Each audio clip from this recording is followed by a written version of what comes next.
Salut et bienvenue dans cette nouvelle vidéo où je vais vous montrer comment j'ai restauré cette hache. Allez, tout est dit.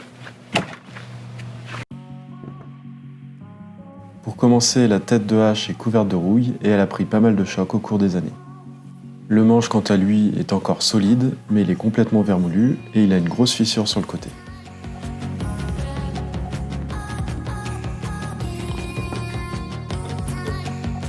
Je commence par retirer le clou à l'arrière de la tête de hache qui permet de maintenir ensemble les deux parties et je tape la tête de hache avec un maillet pour essayer de démonter les deux parties avec les vibrations.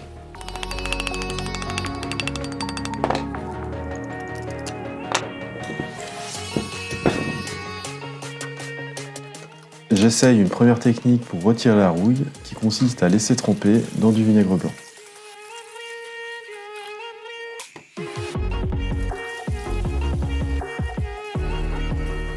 Le lendemain, je rince la tête de hache et je la frotte avec le dos d'une éponge. Cette technique fonctionne, mais je pense qu'il aurait fallu laisser tremper 2-3 jours pour avoir un résultat vraiment intéressant. J'utilise alors une meuleuse avec un disque à bavuré pour retirer le plus gros des chocs qu'a pris la hache.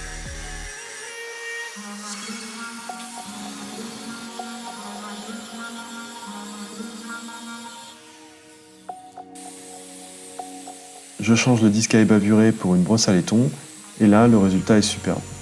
La rouille s'en va très facilement et la surface qu'il me reste est encore un peu granuleuse.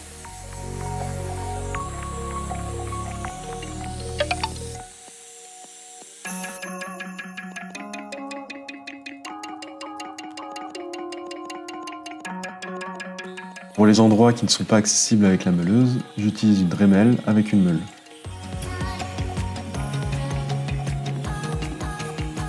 Je rajoute un peu de matière sur les côtés et bouche le trou de dessus en faisant des cordons de soudure.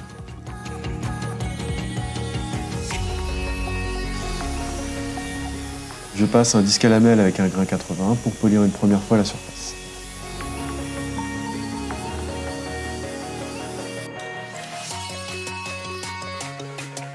Je passe ensuite un disque avec un grain 180 pour avoir une surface bien brillante.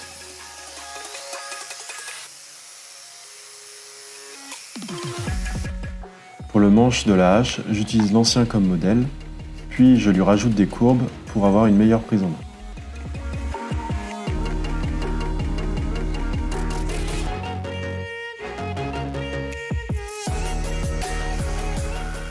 Je commence à découper avec la scie sauteuse, mais la lame s'échauffe très vite.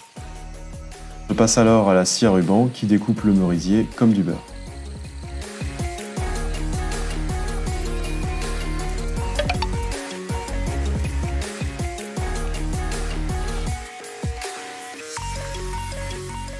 J'arrondis les bords du manche avec un grain 80 à la ponceuse stationnaire et je finis avec un grain 400 à la main.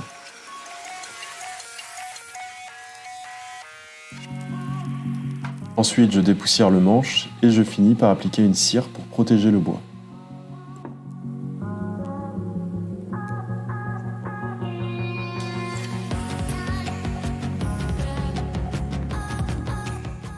Après quelques retouches, le manche rentre parfaitement dans la tête de hache. J'y ajoute simplement une pointe pour être sûr que les deux morceaux ne se séparent pas avec le temps. La hache est terminée, je peux aller maintenant la tester.